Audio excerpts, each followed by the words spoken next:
শুভ সকাল বন্ধুরা, সবাই কেমন আছেন? আমার নতুন একটি ব্লগে আপনাদের সবাইকে স্বাগত জানাই। তো দেখুন, আজকে আমি সকাল সকাল মন্দিরে এসেছি পুজো করার জন্য। আমার মেয়ের জন্য একটু পুজো দিতে এসেছি এখানে। আর এটা মা সিদ্ধেশ্বরী মায়ের মন্দির। এখানে সব রকমই ঠাকুর আছে। ষষ্ঠী পুজো এখানে হয়, মঙ্গলচণ্ডী পুজো এখানে হয়, মা মনসার পুজো, লোকনাথ বাবার পুজো, সব পুজো এখানে হয়। তো শুধু সরস্বতী পুজোটা এখানে হয় না। তো আবার পুজো টুজো করছি। দেখুন, আমরা পুষ্পাঞ্জলি দিলাম, তারপরে এবার প্রণাম করে আমরা বেরোবো এখান থেকে।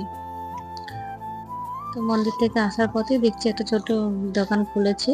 তো সেই দোকানটার মধ্যে রাখি পাওয়া যাচ্ছে। তো রাখিটার জন্য আমি দেখি যদি আমার ঘরে গণেশ আছে, তার জন্য একটা সরু রাখি দেখবো, পছন্দ হলে নেব।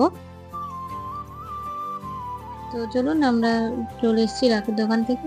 রাস্তাতে দেখুন সব স্কুলের বাচ্চাগুলো রাখি পরাচ্ছে, তার সঙ্গে ম্যামরাও আছেন। তো দুই দিকেই আছে, এদিকে ওইদিকে দুদিকেই সব পথ চলতি রাস্তার মানুষদেরকে ওরা রাখি পরাচ্ছে। তো চলুন, আমি এবার বাড়ি চলে এসেছি। বাড়িতে এসে টিফিন খেয়ে দেখুন রান্না করবো। এই যে করলা ভাজবো, ডাল বসিয়েছি, আর এই যে সব একটা সবজি করব, কুমড়ো, পটল, তারপরে গাজর, বিনস, আলু, এইসব দিয়ে একটা সবজি বানাবো। আর মানে যেহেতু আমার হাজবেন্ড মাছ খায় না, তা ওর জন্য আলাদা করে তুলে নেবো। তারপরে ইলিশ মাছের মাথা দেবো, দিয়ে এটা করব, ভালো লাগবে। আর ইলিশ মাছটা আমি এই যে মশলা করে রেখেছি, শুধু পিসগুলো সর্ষে পোস্ত বাটা আছে, আর ওদিকে একটু নারকেল বাটা আছে, আর এটা আছে আদা আর কাঁচা লঙ্কা বাটা। তো ওই আদা কাঁচা লঙ্কা বাটাটা আমি সবজিতে দেবো, আর এই যে মাথাটা আমি কুমড়োতে দেবো, আর এই মাছটা সর্ষে পোস্ত করবো। ভাতও বসিয়ে দিয়েছি। তো চলুন পাঁচফোড়ন দিয়ে তরকারিটা বসিয়ে দিই। তো এই কুমড়োটা আমি দেখুন সব একে একে ভেজে নিয়ে তুলে আমি একসঙ্গে আবার সবকে দিয়ে দিয়েছি। ওই মশলার অর্ধেকটা বাটা দিয়েছি। তো ভালো করে নেড়ে নিয়ে আমি ঢাকা দিচ্ছি। আর এদিকে ডালও আমার হয়ে গেছে। ডালটা আমি এবার একটু পাঁচফোড়ন, তেল, পেঁয়াজ দেবো না আজকে, ওইটা দিয়ে আমি ফোড়ন দেবো পাতলা করে একটু ডাল। তো তারপরে আমি মাছটা ভাজবো, মাছের মাথাটা ভেজে এই কুমড়োর মধ্যে দিয়ে দেবো। তো দেখুন আমার মাছের মাথাটা, এই তরকারিটা আমার হয়ে এসছে, আর বেশি নেই টাইম। আর এদিকে মাছের মাথাটা আমি দেখুন নুন হলুদ মাখিয়ে নিয়েছি।